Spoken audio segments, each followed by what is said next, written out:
Lo que estás viendo en pantalla es el inicio del arresto policial que cambió el mundo en 2020. Y es que es difícil de creer que un billete falso de $20 fue el desencadenante de una serie de disturbios en los que se quemaron y vandalizaron ciudades enteras en señal de protesta. Pero lo más curioso es que años después, lo que comenzó como un símbolo de indignación mundial, ahora es material de memes en internet. Y esto nos lleva a preguntarnos, ¿realmente se salió a las calles para pedir justicia por un mártir, el cual de haber tenido otro color de piel habría tenido otro desenlace? ¿O realmente todo fue parte de una agenda política y una mentira por parte de los medios que no quisieron mostrar la verdad para sacar provecho de la situación? En este video vamos a adentrarnos en el caso más polémico de los últimos tiempos, el caso George Floyd. Y es que ni siquiera quise poner su nombre en el título porque sé que esta historia es fuertemente censurada, pero ¿quién dijo miedo? Así que empecemos de una vez. George Perry Floyd Jr. nació en octubre de 1973 en Carolina del Norte, siendo el último hijo de un matrimonio que no duraría mucho, pues sus padres se divorciaron cuando él apenas tenía unos meses de vida. Luego su madre conoció a otro hombre de Houston y tuvo 2 hijos más, mientras que su padre hizo la clásica jugada de desaparecerse del mapa. Cuando George tenía aproximadamente 3 años, su madre decidió mudarse junto a su nueva pareja e hijos a Houston, Texas, estableciéndose en el complejo de viviendas públicas conocido como The Bricks, un vecindario históricamente afroamericano marcado por la pobreza, la inseguridad y la falta de oportunidades. Su situación era tal que George destaca que para llenarse el estómago comía pan con plátano y mayonesa, un platillo directamente trasladado de la Gran Depresión. A pesar de las adversidades en su adolescencia, George destacó en deportes para sobresalir y buscar una vida mejor, pues la vida de sus amigos en el barrio no era para nada buena, ya que muchos de ellos a temprana edad perdieron la vida por sobredosis o por armas de fuego. Sin embargo, gracias a lo corpulento que era y su estatura de 1,98, George llegó a ser cocapitán del equipo de baloncesto de la secundaria y además jugó como ala cerrada en el equipo de fútbol americano. Y gracias a su desempeño en el campeonato estatal de Texas, tras graduarse, George obtuvo una beca deportiva para asistir al South Florida Community College, donde jugó baloncesto durante 2 años más. Su futuro era prometedor, y dato curioso, en ese tiempo conoció a su gemelo Stephen Jackson, y digo gemelo porque eran tan parecidos que incluso los confundían. No obstante, Stephen pasaría a convertirse en una estrella de la NBA, a diferencia de George, a quien las oportunidades se le presentaron de una manera distinta. Todos en su círculo estaban atentos al brillante futuro que le esperaba a George. Él estaba seguro que iba a ser deportista o juez de la Corte Suprema, pero todo eso se vino abajo a mediados de 1997, cuando se vio obligado a abandonar la universidad debido a que no pudo cumplir los requisitos académicos de la institución, ocasionando que ya no fuera elegible para beneficiarse como deportista becado. Las esperanzas de escapar de la pobreza y ofrecerle un futuro mejor a su madre, cuya salud comenzaba a deteriorarse, se desvaneció por completo, y ahora George debía regresar a Houston a empezar de nuevo con las manos vacías. En medio de su desesperación, George encontró un refugio en la música. Fue en esta etapa que adoptó el seudónimo de Big Floyd y empezó a producir música, aunque lamentablemente esta no tuvo éxito comercial. Y no solo eso, sino que el volver al ambiente de trapicheo y delincuencia lo llevó a rodearse de amistades viejas que, lejos de ayudarlo, terminaron por sacar su peor versión, metiéndolo en el mundo criminal. Y aunque él mismo no se veía como un chico malo, lo cierto es que ya estaba metido en el juego. A principios de los 2000, George enfrentó múltiples arrestos y encarcelamientos, principalmente por delitos no violentos relacionados con sustancias ilícitas, y al no poder costear un abogado, aceptó acuerdos de culpabilidad en cada ocasión, cumpliendo varias penas de prisión por varios meses. Tras manchar su historial como persona de bien, George rápidamente descubrió que sus opciones para un trabajo legítimo desaparecían en su mayoría, y pronto pasó de traficar sustancias a consumirlas. Y en una de sus detenciones en 2002, les dijo a los oficiales durante el arresto que sufría de un problema de abuso de sustancias y depresión, A pesar de esto, fue enviado a prisión durante 8 meses sin recibir tratamiento. No obstante, lo que ocasionó que mucha gente no tuviera ni una pizca de empatía por George, y lo que ocasionó su estancia más seria en prisión ocurrió tras declararse culpable de participar en un robo a mano armada junto a otros hombres en 2007 con quienes invadieron la casa de Araceli Hernández, una joven madre que se encontraba cuidando a su hijo. En su declaración, la mujer no estaba segura si era George quien la había amenazado, pero uno de sus hijos, de apenas 7 años, reconoció a George como el hombre que le había apuntado con un arma a su madre. Tras ser detenido, George aseguró a su familia y amigos que él no era culpable, pero prefirió rendirse convencido de que no tendría un juicio justo, y ante la perspectiva de una sentencia de 40 años de prisión si era condenado, aceptó un acuerdo de culpabilidad que lo envió a prisión por 5 años, donde desarrolló un trastorno de ansiedad, y al salir de prisión, George se propuso a enderezar su vida y dar lo mejor de sí mismo para su familia. Es por ello que en el año 2014 se trasladó a Minneapolis con la esperanza de reconstruir su vida y encontrar nuevas oportunidades laborales. Al llegar, completó un programa de rehabilitación dirigido para personas de la comunidad negra con una duración de 90 días, lo que reflejaba su intención de iniciar un nuevo capítulo.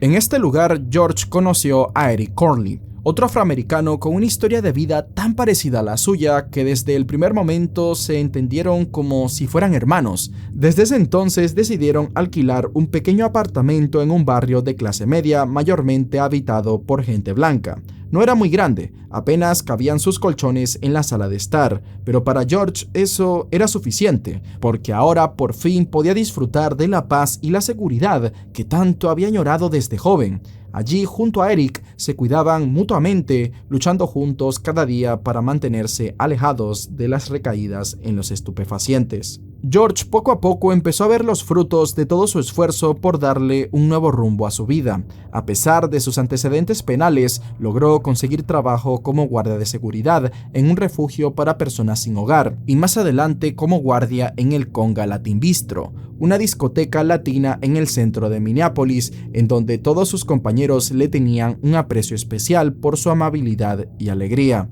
George parecía ser una persona nueva. La fuerza de voluntad que tuvo en la juventud había regresado con más fuerza.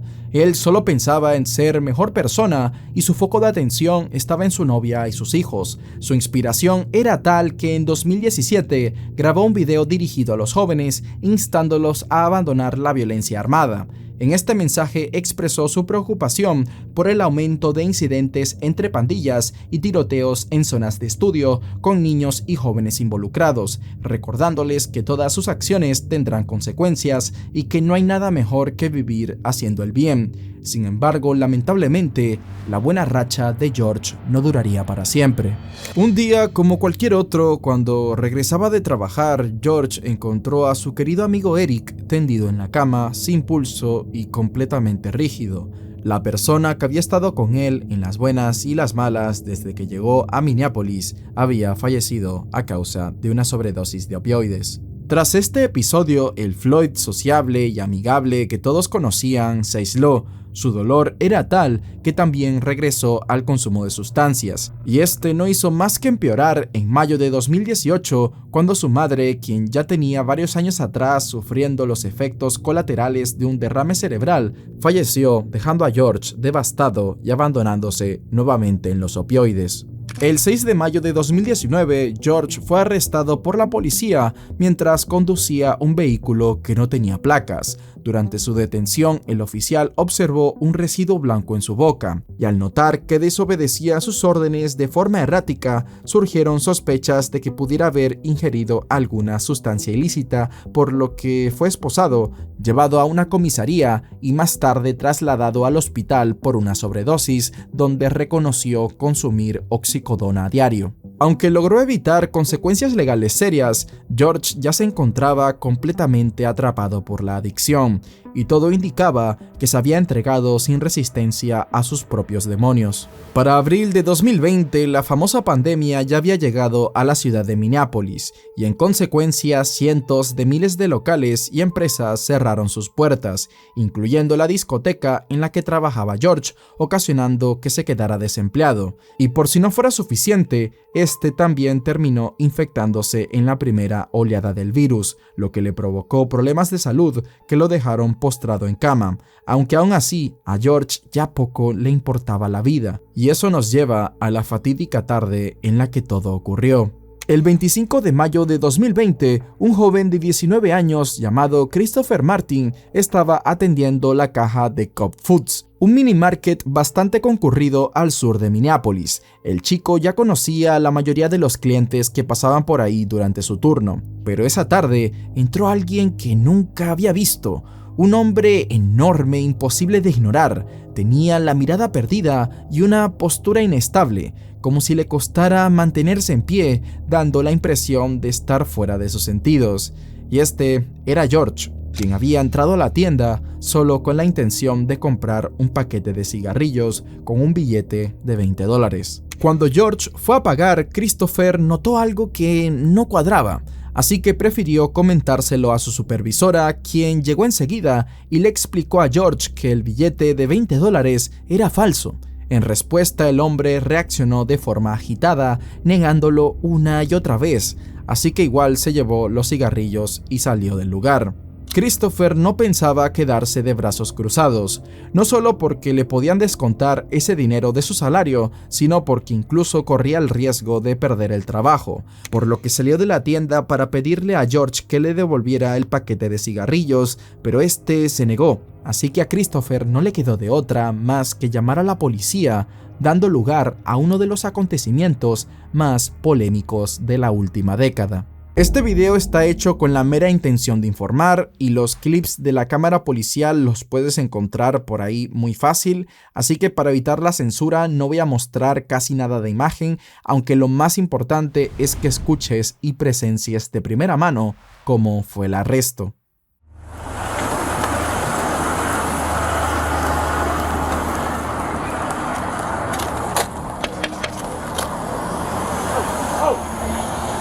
Let me see your hands. Damn, man. Stay in the car. Let me see your other hand. I'm sorry. Let me see your other hand. Please, Miss Officer. Both I didn't hands. do nothing. Put your hands up right now. Let me see your other hand. All right. What I do though? What did we do? Put your hand up there. Put your hand up there. Jesus Christ. Keep your fucking hands on the wheel. I got shot. Keep your hands on the wheel. Yes, sir. I'm sorry, Miss Officer. Who else is in the car? I got shot. This is my Put friend. your foot back I'm in. sorry, Miss Officer. Last time I got shot like that, Miss Officer. Hands on top of your head. Hands on top of your head. Step out of the vehicle and step away from me, all right? Step out and face away. Step out and face away. Okay, Miss Officer, please don't shoot me. Please, man. I'm not gonna shoot you. Step out and face away. I'm gonna get out of eye, man. Please don't shoot me, man. I'm not shooting you, man. Please, man. I just lost my mom, man. Taking one out. Step out and face away. So sorry. Step out and face away. Please don't shoot me, Mr. Officer, please. En la camioneta que conducía Floyd estaba su novia Shawanda Hill y su amigo Morris Hall. Como pudieron ver, el hombre no estaba en sus sentidos, llorando, sin lágrimas y excusándose con el fallecimiento de su madre, a pesar de que ya habían pasado 2 años del hecho. Los oficiales Thomas Lane y Alexander Kung fueron los primeros en entrar a la escena. George decía que en el pasado un policía le había disparado, pero no hay registro de ello. Acorde a la grabación, George desobedeció la indicación de bajarse del vehículo un total de 8 veces. Incluso su acompañante Shawanda Hill le pidió que dejara de resistirse, por eso fue retirado del vehículo a la fuerza. Aún así, a pesar de estar esposado, George pataleaba y se tiraba al suelo. En un momento de calma llegaron a explicarle que estaban allí por la denuncia de un billete falso y que lo sacaron del coche porque no colaboró en ninguna de las 8 advertencias, lo cual había generado una causa para arrestarlo. a lo que George respondió que no salió porque no entendía lo que pasaba, pero aún así la tensión volvió cuando el oficial le pidió ponerse de pie para llevarlo a la patrulla.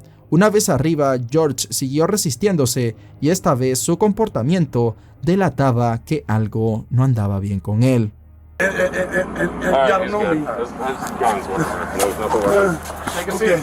Okay. Why are you having trouble walking? Because that was my I'll roll the windows down, okay? Please, man. Please don't do Take a seat. I'm going in, Mr. Officer. I'm going in. No, you're not. I gotta go in. Take a seat. Grab a seat, man. Man, y'all don't believe me, Mr. Officer. Take a seat. I'm not that kind of guy. I'm not that kind of guy, man. Take a seat. Y'all, I'm gonna die here. Take a I'm gonna seat. die, man. You need to take a seat right now. And I just had COVID, man. I don't want to go back to that. Take a seat. I'll roll the windows No. down. Hey, listen. Dang, man. Listen. Come on over here. I'm gonna pull you Please, in. get in the car. Get in the front. Please. No, you're not getting in the I'm front. not the phone, Mr. Officer. Get in the car. Okay, man. Okay. Oh, man. Hey, man. Please. No, no. Take a seat. I can't choke. I can't breathe, Mr. Officer. Please. Please. Fine. My wrist, man. My wrist, man, please. I can't take that, man. I can't. I'm gonna lay on the ground. I'm gonna lay on the ground. Como pueden ver, o mejor dicho, escuchar, la situación no era para nada fácil para los agentes. Un hombre de casi 2 metros bajo quién sabe qué sustancias es difícil de reducir. Es por ello que se solicitaron refuerzos y llegaron a la escena los oficiales Tou Thao y Derek Chauvin, quienes observaron cómo Kung intentaba meter a George en el auto y que este, tras sacudirse como pez fuera del agua, consiguió salir del coche por cuenta propia y le suplica ahora a los oficiales que lo dejen acostarse en el suelo para que pueda recobrar el aliento. Pero una vez ahí, lejos de calmarse, George comienza a lanzar patadas sin control, una de las cuales alcanza al oficial Thomas Lane, por lo que al ver que no iba a cooperar, se optó por aplicarle la técnica de restricción máxima. Este método consiste en una serie de pasos empleados para controlar casos de alta agresividad y puede incluir el uso de correas para inmovilizar completamente. No obstante, en este momento sucedió algo que indignó a todo el mundo, y es que gracias a un video externo se pudo ver cómo el oficial Derek Chauvin, para reducir a George, le puso su rodilla con todo su peso en el cuello por 9 minutos y medio. Y bueno, el oficial sí que cumplió su objetivo de frenar a George, solo que su solución terminó desatando el mismísimo infierno. Por la grabación captada por la cámara corporal, hay gente que dice que el oficial Chauvin en realidad tenía su rodilla sobre la espalda alta de George. Pero sea como fuere, luego de pasados esos minutos en los que previamente George estaba aclarando que no podía respirar a la vez que se le cortaba la voz, de un momento a otro dejó de responder, y a este no lo levantaron del suelo hasta que llegaron los paramédicos, quienes lo subieron a la ambulancia completamente inconsciente, y más tarde en el hospital se confirma su deceso a los 46 años de edad. El médico forense Andrew Baker en su primera autopsia concluyó que la muerte de George no fue causada por asfixia directa como resultado de los actos de la policía, sino como un paro cardiopulmonar supuestamente atribuido a que Floyd ya padecía de varios problemas de salud, como una enfermedad cardíaca que le había provocado un agrandamiento del corazón y presión arterial alta. Además de que en su organismo se encontró una dosis de fentanilo lo suficientemente letal para acabar con la vida de 3 personas, junto con una pequeña cantidad de metanfetaminas, y lo más curioso de todo, en el cuerpo de George no se evidenció ni un solo moretón en el cuello o espalda. Y no vengan a decir en los comentarios que eso era porque era negro, porque ya los conozco, eso no se dice. Se concluyó que el uso de la fuerza policial fue mencionado solo como un factor y no como la causa principal del fallecimiento, declaración que desató fuertes críticas por considerar que minimizaba la responsabilidad de Derek Chauvin y del resto de los oficiales involucrados. Es así como, tras la presión pública, el médico forense actualizó su informe y también calificó la muerte como un homicidio, aunque siguió sin decir que fue exclusivamente por asfixia mecánica. En cambio, combinó los factores uso de la fuerza, condiciones médicas y sustancias ilícitas. Sin embargo, esto no le importó a los medios, quienes propagaron simplemente que George murió porque lo asfixiaron frente a una cámara. El 1 de junio de 2020, la familia de George presentó una autopsia independiente realizada por un equipo de investigadores privados. Según el informe, George perdió la vida debido a que su cerebro dejó de recibir oxígeno por la forma en la que fue inmovilizado y la presión sobre su cuello, descartando cualquier otro factor. Y aparte de esto, las protestas se tornaron aún más violentas cuando salió a la luz de que el tatarabuelo materno de Floyd, Hillary Thomas Stewart, había nacido esclavo en 1857 y tras lograr su libertad consiguió reunir más de 500 hectáreas de tierra en Carolina del Norte. No obstante, fue despojado de ellas mediante maniobras fraudulentas llevadas a cabo por funcionarios blancos presuntamente corruptos. Como resultado, miles de personas se congregaron en más de 2.000 ciudades de los Estados Unidos y en más de 60 países realizando marchas y manifestaciones donde los participantes, para honrar su memoria, se tumbaban al suelo durante 8 minutos y 46 segundos, el tiempo que inicialmente se reportó que Derek Chauvin presionó el cuello de Floyd, aunque aún así no todas las protestas fueron pacíficas. En Minneapolis, Los Ángeles, Filadelfia y Atlanta se registraron saqueos, incendios y enfrentamientos con la policía. El opinar de este caso siempre ha sido muy polémico, pues había gente que decía: la policía solo hizo su trabajo y bueno, mala suerte que el compadre aquí estiró la pata. Pues no, ya que en este caso George no tenía armas y sí, estaba siendo un dolor de huevos para los oficiales, las cosas como son, pero de ahí a dejarle la rodilla puesta incluso después de que este ya había perdido el conocimiento, no tiene ni pies ni cabeza. Y por otro lado estaban los de que, oye, ¿por qué la policía no usó un taser? Bueno, no sé, a lo mejor por cómo estaba George, si le daban con un shock de esos, le daba un yello y quedaba ahí tieso y teníamos el mismo problema. También había gente que decía, no, George estaba relajado en una esquina y de la nada 4 policías lo tumbaron al suelo. Pues tampoco, pues en el video se ve que alguien llamó a la policía por un supuesto crimen que había cometido, se vio cómo daba patadas y se resistía al arresto. Dicho esto, Derek Chauvin estaba lejos de ser un policía ejemplar. En sus 19 años en servicio, el hombre había acumulado al menos 18 quejas internas por conducta inapropiada, de las cuales solo 2 resultaron en cartas formales de reprimenda, mientras que el resto fue archivado sin consecuencias. Algunas de las denuncias incluían uso excesivo de fuerza y lenguaje ofensivo. Dato curioso, Derek en sus tiempos libres trabajaba en el mismo club nocturno latino donde George también trabajaba como guardia, y no sabemos si no lo reconoció en el arresto o si hizo lo que hizo porque le tenía un rencor guardado. En 2006, Derek estuvo involucrado en un tiroteo donde un sospechoso fue abatido, aunque el jurado lo absolvió de toda consecuencia legal. Luego, en 2008, disparó contra un hombre acusado de agredir a su pareja, quien sobrevivió, y más adelante, en 2011, volvió a participar en un operativo donde hizo uso de la fuerza letal. Aún así, nunca enfrentó sanciones serias ni consecuencias reales, eso hasta ser señalado como el responsable de la muerte de George, lo que, más allá de que si fue su asesino o no, deja en evidencia que Derek estaba lejos de ser un policía ejemplar, y por lo que le hizo a George, este hombre o es un psicópata o es un ignorante en cuanto a arrestar a alguien se refiere, pues una persona sin oxígeno pierde el conocimiento de los 11 hasta los 180 segundos de obstrucción, depende de la presión ejercida. A partir de los 4 minutos ya el daño cerebral empieza a ser irreversible y ya casi a los 10 minutos es prácticamente imposible salir sin grave daño cerebral. Así que aún así, si George hubiese sobrevivido, las secuelas hubiesen sido muy graves. Y ya habiendo demostrado el mal actuar de la policía, ya me toca darle palos al otro bando. Y es que yo me acuerdo que por ese tiempo lo que se decía era como que no, George era un hombre sin historial criminal que simplemente pasaba por ahí y que la policía se la agarró con él sin motivo alguno. Y no, que ese caballero estaba sobrio, por su sangre solo pasaba agua bendita. Pues no, se pudo ver cómo el hombre no estaba tranquilito y encima decía cosas raras como que era claustrofóbico y que por eso no podía entrar a la patrulla, pero a la vez cuando lo encontraron, este estaba dentro de un auto con los vidrios hasta arriba. ¿What? Aunque lamentablemente lo que hizo que este lado de la historia no se haya compartido por ese entonces es porque la pinche policía tardó 2 meses en subir el video de la cámara corporal. Es por ello que los medios aprovecharon y vendieron la historia de que George era un santo, y esto ocasionó unos desastres como nunca antes se había visto.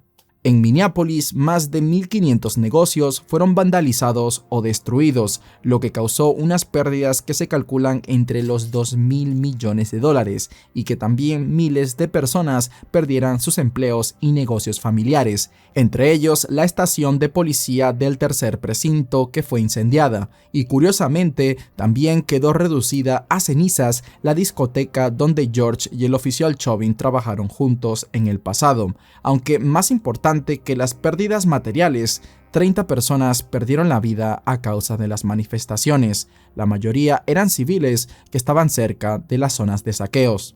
Ante la magnitud de las protestas, más de 30 estados activaron a la Guardia Nacional y más de 200 ciudades impusieron toques de queda, pero todas las medidas de defensa fueron ignoradas por parte de la población y de figuras públicas, incluidas celebridades y políticos que ya habían dado la espalda por completo a la policía, dejándola totalmente expuesta a la satanización de su rol en la sociedad. Y como ahora ser visto como policía era algo malo, centenares de oficiales que tomaron esta profesión con el fin de servir a la sociedad decidieron renunciar a su trabajo, y la locura por este caso fue tal que por supuesto que tenían que salir los conspiranoicos. Y esta gente empezó a decir que la muerte de George fue premeditada y que se dio para evitar problemáticas como la crisis del fentanilo, tráfico humano y un cargamento entero que había llegado directo de China con $900.000 en billetes falsos. Y pues para muchos este cargamento tenía algo que ver con George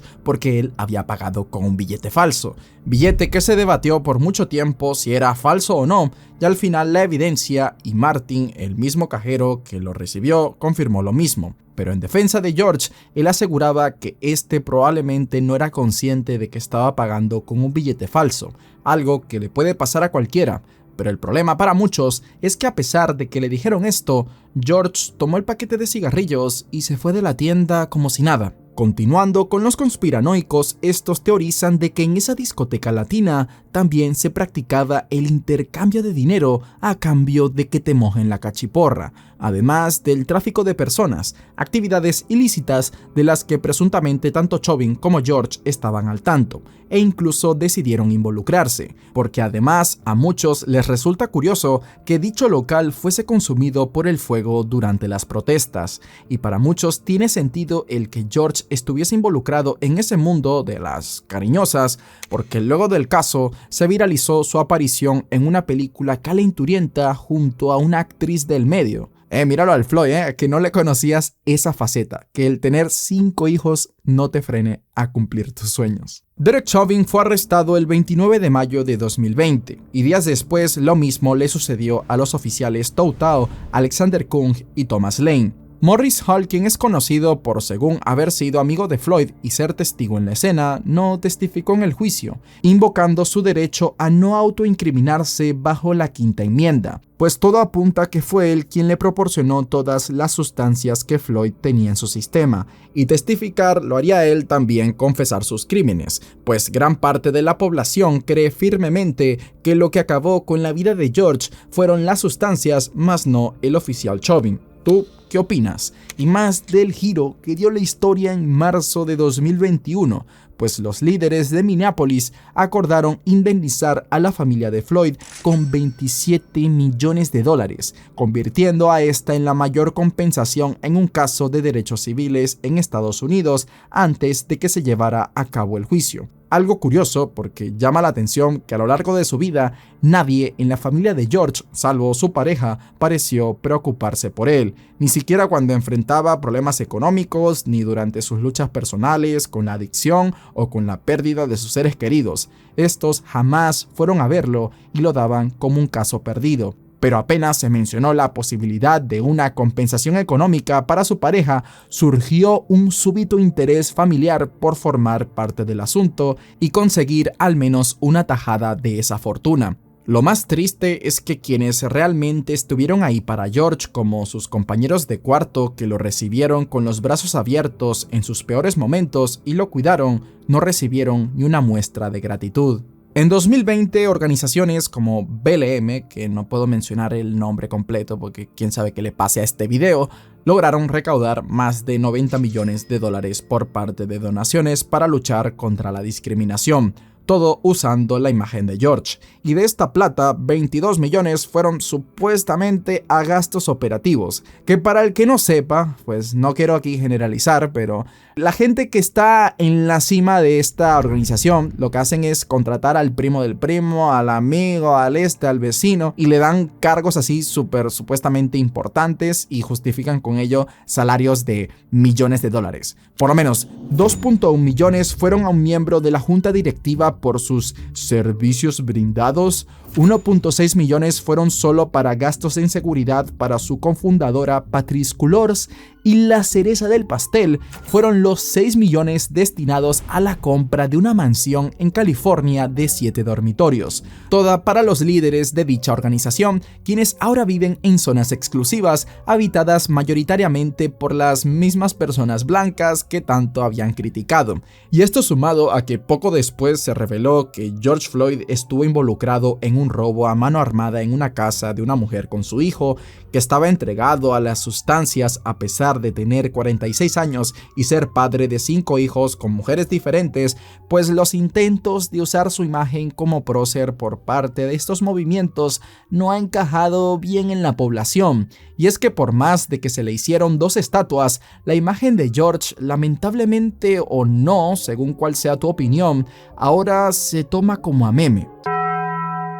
Y ahora, poniéndonos serios, hablemos de los juicios a los oficiales, pues hasta el día de hoy se dice que estos no fueron justos y que el Estado decidió darle la espalda a los acusados, ya que si no los castigaban fuertemente, los disturbios iban a seguir. Las acusaciones vienen desde que se ignoró completamente la primera autopsia que decía que George acarreaba problemas cardíacos y que además tenía grandes cantidades de sustancias en su sistema, y que ni siquiera se usó como evidencia el video de la cámara corporal, ya que el jurado como evidencia solo usó el video que grabó el testigo desde afuera. Como le he dado palos a los dos bandos, hay gente que se va a inventar qué es lo que pienso, así que si me van a funar, que sea por lo que realmente opino. Y esto es que, claro que estoy de acuerdo con que Derek Chauvin reciba una condena por sus actos. No hay justificación de que un supuesto profesional que lleva 19 años sirviendo a la policía haga algo como lo que él hizo. Y esto de que, bueno, George estiró la pata porque tenía problemas del corazón o lo que sea, es como que si atropellas a alguien a toda velocidad y esa persona se va para el cielo, pero resulta que tenía cáncer. Y ahora dices que, bueno, no la mató el choque, la mató el cáncer, así que no me envíen a la cárcel.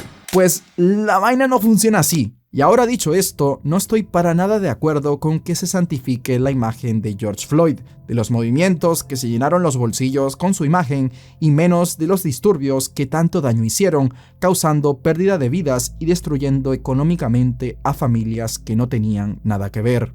Aproximadamente el 60% de los propietarios de negocios afectados no tenían seguro, y muchos de estos hasta el día de hoy no han reabierto sus locales. Ahora que toda esta gente que incentivaba las protestas, quiero que me digan qué culpa tienen los civiles de lo que hizo la policía. En serio, esta gente era como que, bueno, pues enfriaron a uno de los nuestros, así que voy a quemar una escuela y robarme un televisor de 80 pulgadas.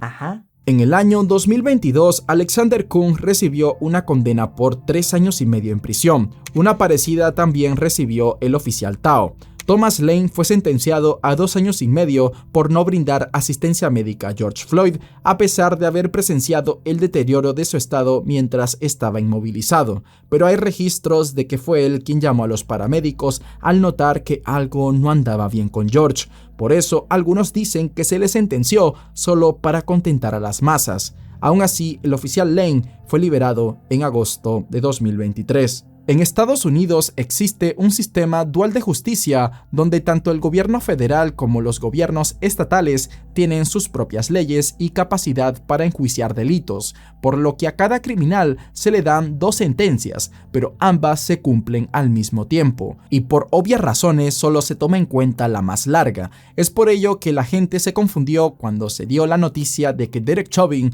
fue condenado a un total de 22 años y medio de prisión y luego se le dio una segunda condena de 21 años, pues una condena es estatal y la otra federal. Ambas se cumplen al mismo tiempo y no se acumulan, así que probablemente para el 2042 el oficial Chauvin esté libre, aunque la cosa no se quedó ahí, ya que en noviembre de 2023 se volvió a hablar de él porque fue apuñalado 22 veces por otro recluso en la biblioteca de la prisión federal de Tucson, Arizona. El atacante John Turskak, de 52 años, quien tiene vínculos con la mafia mexicana, en su defensa declaró que el ataque vino impulsado por el movimiento BLM y que eligió el Black Friday para cometer eso porque no había mejor día para cometer tal acto de justicia simbólica. Si te gustó el video, te recomiendo el caso de John F. Kennedy, otra historia que causó mucho revuelo en todo el mundo y que hasta el día de hoy demuestra que hay muchas cosas oscuras que no sabemos sucediendo dentro de la élite.